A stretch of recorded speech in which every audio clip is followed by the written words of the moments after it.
అందరికీ నమస్కారం. ముందుగా ఈ వీడియోకి ఒక లైక్ పెట్టండి. మా ఛానల్ సబ్స్క్రైబ్ చేసుకోండి.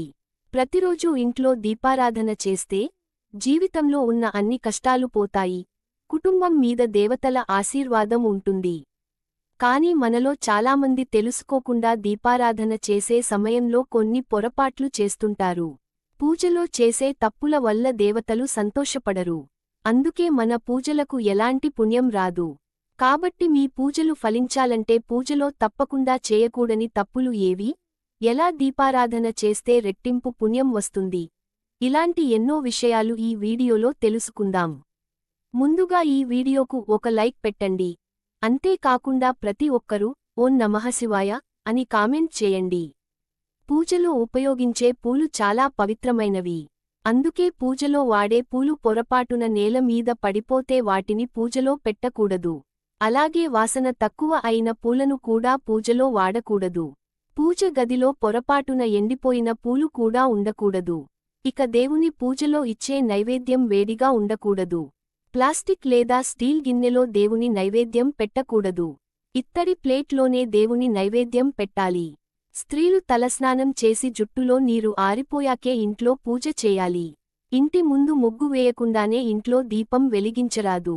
భోజనం చేసిన మీదటే దీపారాధన చేయకూడదు.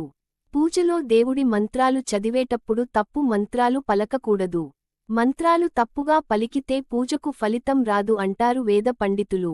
శివ పూజలో తులసి ఆకులు పెట్టకూడదు. బిల్వపత్రాలు మాత్రమే వాడాలి. గణపతి పూజలో కూడా తులసి ఆకులు వాడరు.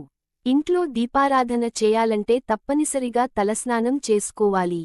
అయితే ఆరోగ్యం కుదరని వాళ్లు తలస్నానం చేయలేకపోతే పాపిట్ల మీద కుంకుమ బొట్టు పెట్టుకుని పూజ చేసుకుంటే సరిపోతుంది. కాని మగవారు దీపం వెలిగించాలంటే తప్పక తలస్నానం చేయాలి. దీపారాధన సమయంలో అగ్గిపుల్లతో దీపం వెలిగించకూడదు. అగరవత్తితో లేదా ఏక హారతితో దీపం వెలిగించాలి. ఒక దీపం నుంచి మరొక దీపం వెలిగించరాదు. పూజ గదిలో దీపం వెలిగించే ముందు దీపం ప్రమిదలో నూనె పోసి ఆ తర్వాతే వత్తులు పెట్టాలి. వత్తులు పెట్టాక నూనె పోయకూడదు. పూజ గదిలో దీపం వెలిగించిన తర్వాత దీపానికి కుంకుమ బొట్లు తప్పకుండా పెట్టాలి. ఇక దక్షిణ వైపు పొరపాటుగా కూడా దీపం వెలిగించకూడదు. దక్షిణ వైపు దీపం వెలిగిస్తే దారుణాలు వచ్చి కష్టాలు పడతారంటూ వేద పండితులు చెబుతున్నారు. పూజలో పసుపు, కుంకుమలను వేరుగా ఉంచాలి. వంట పసుపును దేవుడి పూజకు వాడకూడదు. పూజ గదిలో ఉండే దేవుళ్ల చిత్రాలు భయంకరంగా ఉండకూడదు. నరసింహస్వామి, దుర్గాదేవి ఇలా ఉగ్ర రూపాల్లో ఉన్న చిత్రాలు పూజ గదిలో పెట్టరాదని చెప్పారు. కాళికాదేవి చిత్రాన్ని కూడా పూజ గదిలో పెట్టకూడదు. మీ మనసులో ఏదైనా కోరిక త్వరగా నెరవేరాలంటే మీ పూజ గదిలో ఉన్న గణపతి చిత్రపటానికి గరిక మాలను పెట్టి దీపం వెలిగించండి. ఏ కోరిక అయినా వెంటనే నెరవేరుతుంది. పూజ గదిలో దేవుని పటాలు శుభ్రం చేయాలంటే గురువారం లేదా శనివారం చేసుకోవాలి. పొరపాటుగా కూడా మంగళవారం, శుక్రవారాల్లో దేవుని ఫోటోలు శుభ్రం చేయకూడదు. అలాగే అమావాస్య, ఏకాదశి, ద్వాదశి రోజుల్లో కూడా దేవుని ఫోటోలు శుభ్రం చేయకూడదు. పూజ గదిని శుభ్రం చేసేటప్పుడు చీపురును ఉపయోగించకండి. ప్రతి వారానికి ఒకసారి ఖచ్చితంగా పూజ గదిని శుభ్రం చేసి దేవుని పటాలకు పసుపు రాసి కుంకుమ బొట్లు పెట్టాలి. దేవుడికి కుంకుమ బొట్లు పెట్టేటప్పుడు మధ్య వేలును ఉపయోగించాలి. కాని ఉంగరపు వేలుతో మాత్రం కుంకుమ బొట్లు పెట్టకూడదు. రాత్రి సమయంలో పొరపాటుగా పూజ గదిని శుభ్రం చేయకూడదు. పూజ చేసే ఆడవారు నలుపు రంగు దుస్తులు ధరించి ఇంట్లో దీపారాధన చేయకూడదు. ప్రతి ఒక్కరి పూజ గదిలో తప్పకుండా అక్షింతలు పెట్టాలి.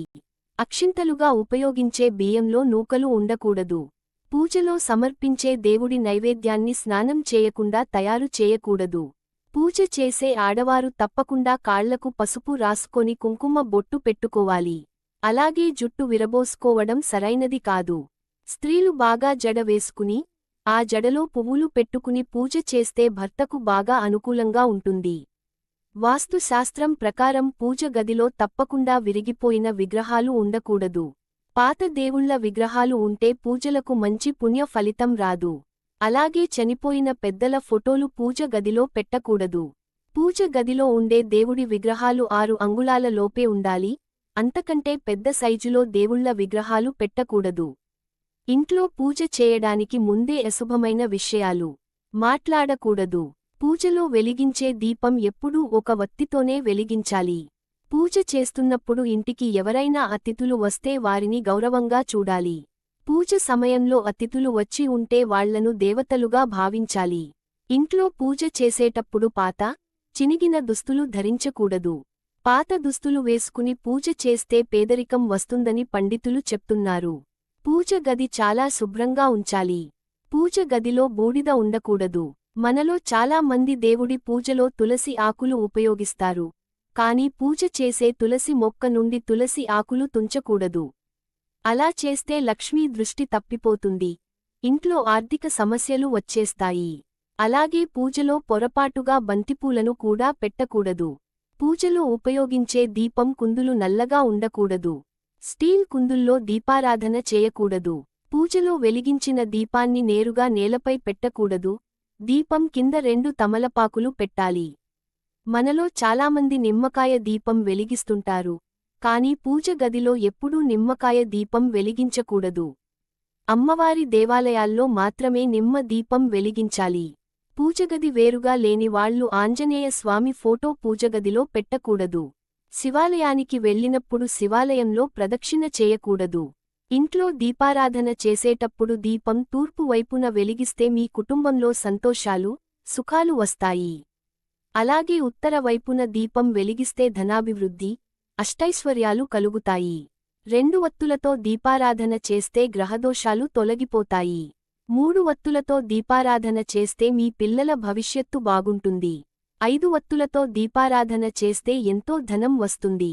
ఆవునెయ్యితో దీపారాధన చేస్తే లక్ష్మీ అమ్మవారి కటాక్షంతో మంచి భోగభాగ్యాలు వస్తాయి.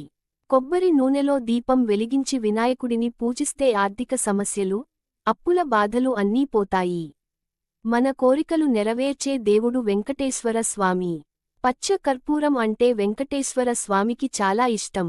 కాబట్టి కుంకుమలో పచ్చ కర్పూరం పొడి కలిపి ప్రతిరోజు బొట్టులా పెట్టుకుంటే ఆ వెంకన్న ఎప్పుడూ మిమ్మల్ని రక్షిస్తాడు.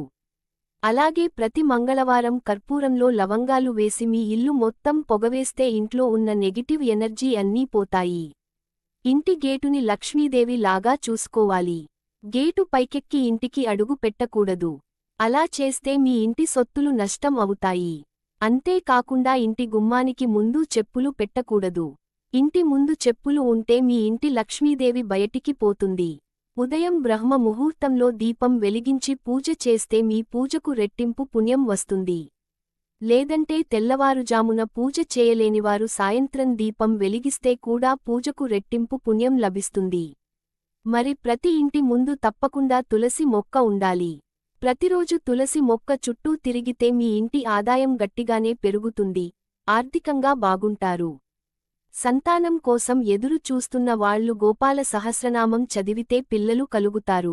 ధన సమస్యలతో బాధపడుతున్న వాళ్లు కనకధార స్తోత్రం చదివితే డబ్బు బాగా వస్తుంది. మీ ఇంటి ముందు వచ్చిన మూగ జంతువులకు తప్పకుండా ఆహారం పెట్టాలి.